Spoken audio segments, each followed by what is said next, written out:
जीवन में हम सभी लोग अपने हर जीवन के हर पहलू में नाटक अवश्य खेलते हैं। आप जानना चाहते हैं कैसे? जीवन में जब हम छोटे होते हैं तो अपनी माँ से नाटक करते हैं, जब हम बड़े होते हैं तो अपने दोस्तों से नाटक करते हैं, जब और बड़े हो जाते हैं तो अपने बच्चों से नाटक करते हैं, उन्हें झूठ बोलते हैं कभी कभी, या फिर हम उन्हें खिलाने के लिए, सजाने के लिए, बहलाने के लिए अलग अलग तरीके के नाटक करते हैं। यानी हर व्यक्ति के अंदर कहीं ना कहीं एक कलाकार छुपा हुआ होता है। बरेली शहर हमेशा से कलाकारों की नगरी रहा है और बरेली में बहुत अच्छे अच्छे स्टूडियो हैं, बरेली में बहुत अच्छे अच्छे कलाकार हैं जो अपने नाट्य प्रतिभा के बल पर आज उन्होंने अपना एक मकाम बना रखा है। ऐसी एक नाटक की श्रृंखला कल से शुरू होने जा रही है, जिसके लिए बरेली में आज हमारे साथ सुश्री शैलजा जी आई हुई हैं, जो कि उत्तर प्रदेश संगीत नाटक एकेडमी की ड्रामा ऑफिसर हैं। आइए उनसे चर्चा करते हैं, उनसे जानते हैं। मैम, बहुत बहुत स्वागत है सबसे पहले आपका। मैं जानना चाहूँगा, ये आप जो एक ड्रामा ऑफिसर हैं, तो ये ड्रामा ऑफिसर कौन सा पद होता है? ड्रामा ऑफिसर पद होता है हम लोगों के यहाँ जो तमाम तरह के नाटक के इवेंट्स ऑर्गेनाइज करवाते हैं। तो हम लोगों का ये काम होता है कि जो भी ऑल ओवर यूपी संस्थाएं हैं उनको अपने यहाँ आमंत्रित करना, या उनके लिए फेस्टिवल आयोजित करना, या इसी तरीके के जो भी कार्यक्रम होते हैं उनमें नाट्य दलों को आमंत्रित करके उन्हें मंच प्रदान करना। तो यही ड्रामा ऑफिसर का काम होता है। कितने समय से आप इस ड्रामा ऑफिसर के पद पर हैं और अपनी सेवाएं दे रहे हैं? हम पिछले 31 साल से इस संगीत नाटक एकेडमी में जॉब कर रहे हैं और 10 साल से हम ड्रामा ऑफिसर के पद पे हैं। उसके पहले हम सहायक ड्रामा ऑफिसर के पद पे थे। अब ये उत्तर प्रदेश संगीत नाट्य एकेडमी, तो संगीत और नाट्य का मेल के साथ ये एकेडमी है, ये बेसिकली इसका काम क्या है, इसके विषय में थोड़ा सा बताएं। संगीत नाटक एकेडमी बेसिकली मंच प्रदान करने का ही काम करती है। हमारे यहाँ जो भी कलाकार होते हैं म्यूज़िक के, डांस के, या जो नाट्य दल होते हैं, लोक नाट्य दल होते हैं, या फोक आर्टिस्ट होते हैं, किसी भी तरह के लाइट म्यूज़िक या जो है क्लासिकल म्यूज़िक, किसी भी तरीके के कलाकारों को मंच प्रदान करना, एक तरह से हम लोग ऑर्गेनाइज़र हैं कि किसी भी कलाकार को प्रमोट करना। और संगीत नाटक एकेडमी का बेसिक काम है प्रमोट करना। तो हम लोगों का काम होता है कि नई नई संस्थाओं को, नए नए जो है कलाकारों को खोज करके लाना। तो उसके लिए हम लोग इस तरीके के संभागीय नाट्य समारोह या इस तरीके छोटे छोटे लोक नाट्य समारोह भी हम लोग करते हैं 3 दिवसीय। उसमें लोक नाट्य पे जो भी हमारी लुप्त प्राय होती हुई लोक विधा है, लोक नाट्य है, उस पे हम लोग 3 दिन का नाट्य समारोह करते हैं। तो हमारा मेन काम जो है वो मंच प्रदान करना है। तो आप बरेली आए हुए हैं, 4 दिवसीय जो नाट्य श्रृंखला चलेगी, संभागीय इसको कहते हैं, तो ये संभागीय क्या है, इसको जरा डिटेल में समझाइए। संभागीय नाट्य समारोह होता है कि हम प्रदेश के किसी भी ज़िले में जाकर के एक नाट्य समारोह 3 या 4 दिन का करें। बेसिकली हम लोग 4 दिन का ही करते हैं, 3 दिन का नहीं करते हैं। 4 दिन का नाट्य समारोह करते हैं किसी भी जगह जा कर के। तो संभागीय नाट्य समारोह मतलब किसी भी संभाग में किया गया। हमारा ये नाट्य समारोह होने वाला है, ये 4 दिवसीय नाट्य समारोह हमारा होने वाला है। तो बस हम इसी को कराने के लिए आए हुए हैं और बरेली की जनता से अनुरोध है कि निःशुल्क है सेवा, तो सब लोग आएँ, नाटक प्रेमी ज़रूर आएँ, क्योंकि नाटक वालों के लिए ही नाट्य समारोह होता है। तो इसमें जो ये 4 दिन के नाटक श्रृंखला यानी 4 नाटक होंगे, तो इसमें कहाँ कहाँ से लोग आए हुए हैं? फ़िलहाल तो इसमें जो है वो 2 ही शहर की टीम है। एक तो आपके बगल में शाहजहाँपुर की टीम है और 3 लखनऊ की हैं, क्योंकि इस बार इत्तेफ़ाकन ऐसा हुआ है कि बहुत ज़्यादा ज़िलों से आवेदन आए नहीं हैं। तो इसलिए हमें, चूँकि आवेदन लखनऊ से ज़्यादा आए, तो लखनऊ की टीमें ज़्यादा सेलेक्ट हो गई। तो इसमें 3 नाटक जो है वो लखनऊ के हैं। पहले दिन हमारा कंसर्ट थिएटर लखनऊ का है, दूसरे दिन immense art cultural society Lucknow का है, तीसरे दिन गगनिका शाहजहाँपुर का है, और चौथे दिन भी लखनऊ का ही नाटक है। तो 3 नाटक लखनऊ के हैं और 1 शाहजहाँपुर का है। तो ये संभागीय जो नाट्य समारोह है, क्या हर जिले में हर साल होता है या अलग अलग समय पे होता है? नहीं, हर ज़िले में हर साल नहीं होता है। हम एक वित्तीय वर्ष में 3 संभागीय नाट्य समारोह करते हैं और उन तीनों संभागीय नाट्य समारोह में से एक एक नाटक चयन करके हम प्रादेशिक नाट्य समारोह करते हैं। तो अब जो है वो हम कोशिश ये करते हैं कि हम ऑल ओवर यूपी जो है वो कवर करते रहे। जैसे हमने पिछले साल जो है वो 3 जगह किया, गाज़ियाबाद में किया, कानपुर में किया और सोनभद्र में किया। तो अब इस साल हम वहाँ नहीं करेंगे, अगले 2-3 साल तक हम वहाँ नहीं करेंगे, नए ज़िले में करेंगे। तो इस तरीके से हमारा साल दर साल करते करते सारे ज़िले जो है वो कवर हो जाते हैं। जब हम, जैसे एक नाट्य कला होती है, उस पर लिखा गया एक नाट्य शास्त्र, तो आपके दृष्टिकोण से, आपने इतना समय बिताया, 30-32 साल आपने बताया, 40 साल का आपका अनुभव रहा है, आपके दृष्टिकोण से नाटक को हम परिभाषित कैसे करेंगे? नाटक को नहीं परिभाषित करना है, रंगमंच को परिभाषित करना है। रंगमंच होता है रंगों का मंच। तो जो हमारा नाटक है वो रंगों का मंच है, जिसमें सारी विधाएं समाहित हैं। इसमें म्यूज़िक भी है, इसमें डांस भी है, इसमें अभिनय भी है और अलग अलग कलाएं भी हैं। क्योंकि हम जब सीनिक डिज़ाइन करते हैं, स्टेज लगाते हैं, तो उसमें एक बढ़ई का काम होता है। हम जब कॉस्ट्यूम डिज़ाइनिंग करते हैं तो उसमें एक दर्जी का काम होता है। तो इस तरीके से देखा जाए तो बहुत सारी कलाओं को समाहित करके एक नाटक तैयार होता है। तो हम नाटक नहीं कहेंगे, हम इसको रंगमंच कहेंगे। और रंगमंच में बहुत सारी कलाएं समाहित होती हैं, जिसको कि करने के लिए बहुत ज़्यादा जो है वो मेहनत लगती है, बहुत ज़्यादा शिद्दत से करना पड़ता है, तब ये कहीं जाके परिपूर्ण हो पाती है। मैम, आपने जीवन में बहुत सारा नाटक किए हैं और नाटकों में रस होता है, रंग होते हैं, नवरंग होते हैं, नवरस होते हैं। क्या लगता है आपकी कौन से रस या कौन सा भाव भंगिमाएँ ऐसी होती हैं जो व्यक्ति को या जो हमारे दर्शक हैं उनको जोड़ के रखती हैं? आपने जो अपने नाटक किए, जैसे उसके उदाहरण बता सकते हैं या वैसे जनरली? जनरली होता क्या है कि नाटक किस तरीके के जो है वो है, उस पे डिपेंड नहीं करता है। मंच पे अभिनय किस तरीके का है वो जोड़ के रखता है। कई बार ऐसा होता है कि कहानी बहुत अच्छी नहीं होने के बावजूद अगर अभिनय अच्छा होता है, लाइट अच्छी होती है, सेट अच्छा होता है, कॉस्ट्यूम अच्छी होती है, तो ऑडियंस हमारे से जुड़ जाती है। और कई बार ऐसा होता है कि कहानी बहुत अच्छी है लेकिन परफॉर्मेंस अच्छी नहीं है, तो फिर ऑडियंस उठ उठ के जाने लगती है कि क्या बोर, कोई एक्टिंग नहीं कर पा रहा है, कुछ कायदे का नहीं है, क्या डिज़ाइनिंग की है डायरेक्टर ने, कुछ अच्छा नहीं। इस तरीके से कह के ऑडियंस उठ के चली जाती है। तो बात ये नहीं है कि नाटक जो है वो कौन सा प्रभावित करता है। एक कॉमेडी होती है, कॉमेडी में ये है कि अगर आप गिव एंड टेक होता है कॉमेडी में, अगर आप जो है क्यों जल्दी जल्दी नहीं पकड़ रहे हैं तो कॉमेडी जो है वो कॉमेडी नहीं रह जाएगी, फिर उसमें मज़ा नहीं आएगा, तो दर्शक उसमें भी उठ के चले जाएंगे। उसी जगह सीरियस प्ले होता है।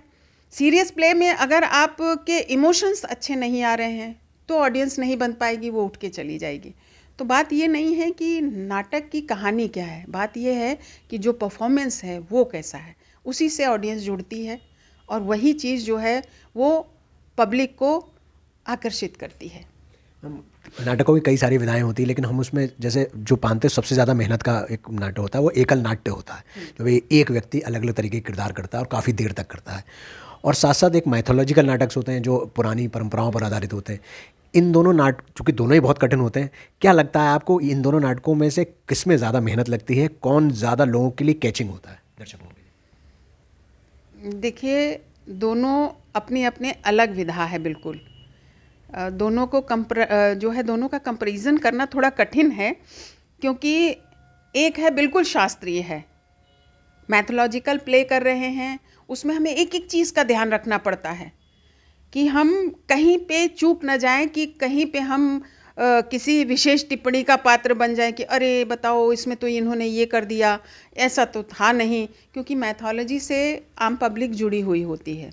उसी जगह सोलो परफॉर्मेंस होती है, उसमें यह है कि अगर आपका अभिनय अच्छा हो गया तो आपने बांध लिया, वरना पब्लिक को बांधना थोड़ा मुश्किल होता है। क्योंकि सोलो प्ले के लिए आप पूरे मंच पे अकेले होते हैं, तो ऑडियंस थोड़ा मुश्किल से बंधती है। और जो हमारे माइथोलॉजिकल प्ले होते हैं उसमें यह है कि कुछ ना कुछ तो दर्शक को बांधने के लिए होता ही है, नहीं कुछ तो कॉस्ट्यूम देखने के लिए दर्शक बंध जाता है कि अच्छा कॉस्ट्यूम अच्छी लग रही है, कुछ नहीं तो सेट के लिए, हाँ देखो सेट पे बहुत अच्छा काम किया है, ऐसा होना चाहिए था सेट, तो कहीं ना कहीं उससे बंध जाती है। लेकिन जो सोलो परफॉर्मेंस होती है उसमें थोड़ा मुश्किल होता है, अगर जो है वो सेट और कॉस्ट्यूम, क्योंकि हमें देखने के लिए एक ही व्यक्ति मंच पे होता है, उसकी सिंगल कॉस्ट्यूम होती है, बहुत सारी चीज़ें नहीं समझ में आती हैं, तो इसलिए वो थोड़ा बंधना कठिन होता है, तो सोलो परफॉर्मेंस थोड़ी सी कठिन हो जाती है। आपने जीवन में बहुत सारे नाटक किए, बहुत सारे किरदार किए, कौन सा किरदार ऐसा था जो आपको हमेशा याद रहता है कि आपने उसमें लिए या तो बहुत मेहनत की या फिर लोगों ने उसे बहुत अप्रिशिएट किया या फिर आपके दिल के करीब है? ऐसा कौन सा अभिनय या कौन सा नाटक ऐसा रहा जिसमें आपकी भूमिका रही? हमने एकदम शुरुआत में गांधारी का रोल किया था और उसमें काफ़ी मेहनत करनी पड़ी, क्योंकि हम उस समय एकदम यंग थे और गांधारी का रोल जो है वो एक मैच्योर रोल था। तो इसलिए मेरे लिए वो बहुत कठिन था और शायद वो मेरे दिल के बहुत पास था, क्योंकि कहीं न कहीं जो है वो जो दर्द गांधारी का है, वो स्वयं उसको अपने आप का दिया हुआ दर्द है, उसने स्वयं ही दिया है, क्योंकि अपने बच्चों के पालन पोषण का जो ज़िम्मा उसको था, उसने अपनी आँख पे पट्टी बांध करके वो ज़िम्मा जो है वो गंवा दिया। तो कहीं न कहीं गांधारी अपने दुःख की स्वयं ही ज़िम्मेदार होती है। तो वो बहुत जो है वो अंतर से जो है वो निकलता है। मेरे लिए तो जो है गांधारी वाला रोल सबसे ज़्यादा कठिन रहा उस समय। और उसके अलावा बी जयश्री जी आई थी हम लोगों के यहाँ करवाने के लिए नाटक, तो हमने किया था। उसमें लक्षापति की कथा हम लोगों ने किया था, वो पूरी गेय शैली पर आधारित था। तो उसमें 7 साधु होते हैं, उसमें से एक साधु का रोल हमने किया था। तो उसमें गाना गाना पड़ता था। बेसिकली हम सिंगर नहीं हैं, लेकिन उन्होंने हमसे गाना गवाया और 5वें काले से स्टार्ट होता था। तो दूसरी मेहनत के नाम पे वो भी हमारा बहुत अच्छा रहा। ऐसा कौन सा किरदार है या ऐसा कौन सा व्यक्तित्व है, ऐसा कौन सा कलाकार है जिससे आप बहुत इंस्पायर्ड हुई और आपको लगता है लोगों को उनसे मोटिवेशन लेना चाहिए, या मतलब नाटक को लेकर? हम तो 2 लोगों को लेके बहुत ज़्यादा मोटिवेट हुए थे। एक थे हमारे जो एक्टिंग के गुरु जुगल जी, और दूसरा राज साहब। राज साहब का ये था कि उन्हें अपने कुछ स्टूडेंट बहुत प्यारे थे, जो उनके शुरुआत के स्टूडेंट थे। उसमें जुगल जी थे, चित्रा जी थी, अरुण जी थे। जब मैंने जूलियस सीज़र किया था तो उन्होंने प्रमोट किया चित्रा जी को, जबकि करना चाहिए था मुझे, क्योंकि हम स्टूडेंट थे, लेकिन उन्होंने चित्रा जी को। लेकिन वो एकलव्य वाली जो बात थी कि गुरु द्रोणाचार्य की मूर्ति बना करके एकलव्य ने सीखा, तो मेरे लिए गुरु जो है वो बहुत ज़्यादा इंस्पायरिंग राज साहब थे। उन्होंने मेरे से एक बात कही थी कि बेटा, ज़िंदगी में तुम्हें अपना लक्ष्य पाना है तो बहुत सारी मुसीबतों का सामना करना पड़ेगा, तो इसलिए मुसीबतों से मत डरना, अपने लक्ष्य की तरफ निगाह करोगी तो मुसीबतें सब जो है वो अपने आप हार मान लेंगी। तो और हमारे जो एक्टिंग के गुरु थे जुगल जी, वो भी बहुत ज़्यादा वो करते थे सपोर्ट। शायद इतना आगे तक मंच करके आने का शायद हम श्रेय अपने सर जुगल जी को ही देंगे। तो हमारे लिए तो यही 2 लोग रहे। हाँ। जब मैं एक अंतिम सवाल आपसे जानना चाहूँगा, वैसे चूँकि वो बहुत मेरे लिए भी बड़ा एक सोचनीय हो जाता है और तमाम और लोगों के लिए भी, कि आज के समय में नाटकों के प्रति दर्शक संख्या कम होती जा रही है, जबकि जितने भी फिल्मों के अच्छे कलाकार हैं, जो कैरेक्टर आर्टिस्ट हैं फिल्मों में भी, वो सारे के सारे नाट्य विभाग से ही निकले, नाटक करके ही निकले, स्टेज से के कलाकार रहे हैं और आज उम्दा अभिनय कर रहे हैं। लेकिन अब नई पीढ़ी जो है, इसका झुकाव, इसका रुझान नाटकों के प्रति कम होता जा रहा है। इसका क्या कारण आप देखते हैं और कैसे आप उनसे कहेंगे अपनी बात कि वो नाटकों से पुनः जुड़ें? मेरा मानना ये है कि नाटक में पैसा नहीं है। तो जब बच्चा निकलता है आकर के आकर्षित होकर नाटक की तरफ आ तो जाता है, लेकिन खाली नाटक करने से जीवन नहीं चलता है। तो जीवन चलाने के लिए आगे शादी होगी, घर संसार बनेगा, और ज़्यादा जिम्मेदारियां होंगी। तो जो नाटक में पैसा नहीं है, उसकी वजह से शायद आ करके भी लोग फिल्मों की तरफ और सीरियल की तरफ भाग जाते हैं कि वहाँ कुछ ना कुछ तो पैसा मिलेगा। तो सबसे बड़ा ड्रॉबैक मुझको यही लगता है कि थिएटर में पैसा नहीं है। पैसा नहीं होने की वजह से बच्चे आते हैं और चले जाते हैं, क्योंकि अब नौकरियों की भी बहुत कमी हो गई है ना। हम लोग के टाइम में ये था कि नौकरी मिल जाती थी, थोड़ा थोड़ा आसान थी, आज बहुत कठिन हो गई है। और प्राइवेट सेक्टर में जाते हैं बच्चे नौकरी करने के लिए, तो वहाँ उनके पास में फिर समय नहीं बचता है कि वो थिएटर वगैरह कर सकें।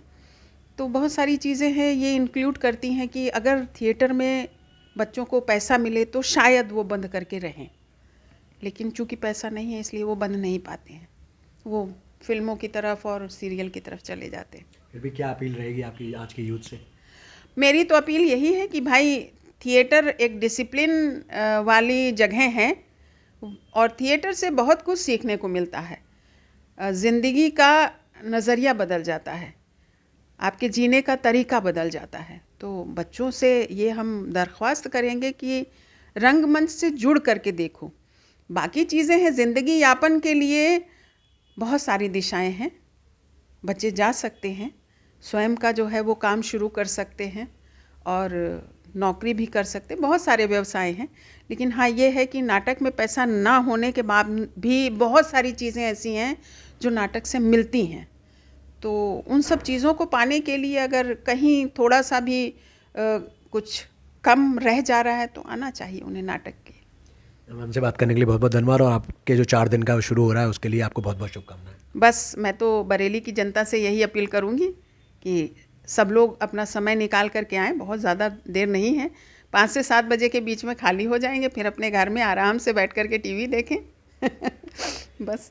ये थी शैलजा कांत जी, ड्रामा ऑफिसर शैलजा कांत जी, जो हमें आज बता रही थी। उन्होंने नाटक से जुड़ी बहुत सारी बातें हमें बताई, और यकीन जानिए आप सभी दर्शक लोग भी कि एक रंगमंच के लिए रूह का काम करती है दर्शक संख्या। तो आज भी नाटकों से जुड़िए, नाटकों से सीखिए, नाटकों से समझिए, नाटकों को जिए, क्योंकि हर इंसान के अंदर एक कलाकार रहता है, ऐसा मैंने पूर्व में भी कहा था। बने रहिए हमारे साथ, हमसे जुड़े रहने के लिए बहुत बहुत आभार, बहुत बहुत धन्यवाद।